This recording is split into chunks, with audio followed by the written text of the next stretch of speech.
magpakain muna tayo ng ating mga alaga. Ito sila ay mga native chicken. Ang dami na nila. Pero medyo masikip sa kanilang tinitirhan nila. Kasi yung ating area, maliit lang. Ayan.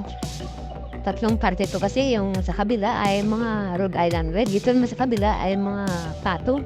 Yung divide ka sa tatlo, kaya na sinikiro. Sila mas maganda nga mayroon tayong mga alaga. Kahit anong oras na mayroon tayong magamit. Lalo na kung may mga okasyon, magamit natin. Katulad ng mga birthday, pista, meron tayong makuha. O may bisita pa nga dumating biglaan, meron ka makuha. Kasi dito sa baryo, malayo tayo sa palengke. Kaya wala tayong mabigyan na mga ulam.